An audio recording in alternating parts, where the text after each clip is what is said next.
Je m'appelle Luc Scheider, je suis luxembourgeois de 20 ans et je suis en ce moment en L1 Histoire à Pau-Bas.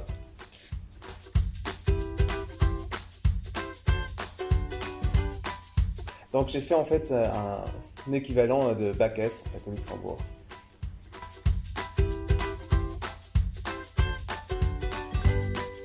Les matières dominantes en histoire, c'est surtout l'histoire évidemment, donc l'antiquité, le médiéval, le moderne et le contemporain. Mais il y a aussi la géographie qui est aussi assez importante en première année.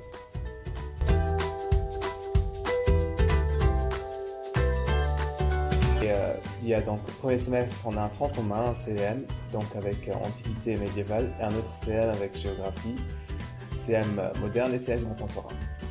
Et en deuxième semestre, voilà, c'est un peu la même chose. En ce qui concerne la géographie, c'est une option, donc tu peux soit choisir la géographie ou l'archéologie. Ça dépend de ce que tu veux.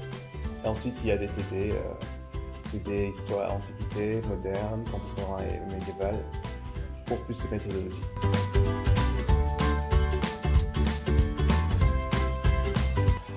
Il faut savoir travailler indépendamment, il faut savoir faire ses recherches. Et il faut avoir aussi un esprit ouvert et un esprit critique.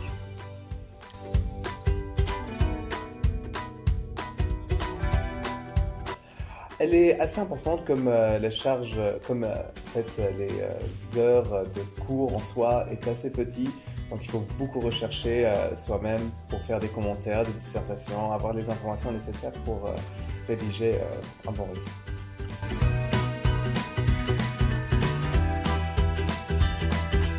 Oui, il y a plusieurs stages pour gagner de l'expérience, que ce soit en ce qui concerne la politique dans les ambassades, que ce soit en ce qui concerne les musées ou les bibliothèques, ou que ce soit aussi dans des lycées, apprendre aux élèves comment faire l'histoire, etc.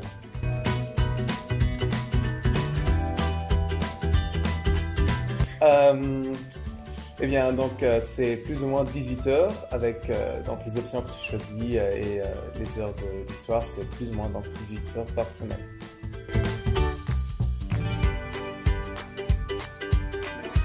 Ça dépend en fait des professeurs et des matières. Souvent, ce sont soit des QCM, soit des commentaires en première année. Ensuite, il y aura plus de dissertations et, ou des oraux parfois en rattrapage.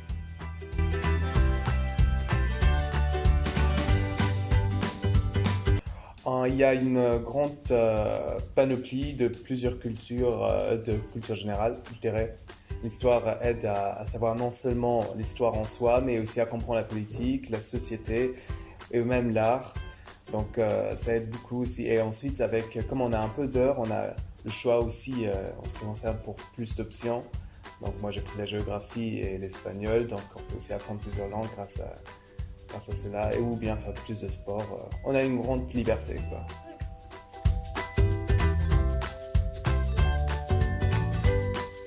Soit on peut faire de la recherche, soit on peut devenir professeur, soit on peut travailler dans une bibliothèque ou dans un musée, soit on peut faire de la politique en allant vers des relations internationales. Donc aller soit se réorienter vers sciences politiques, soit continuer en histoire et devenir, je ne sais pas, ambassadeur, politicien, ou même dans les médias.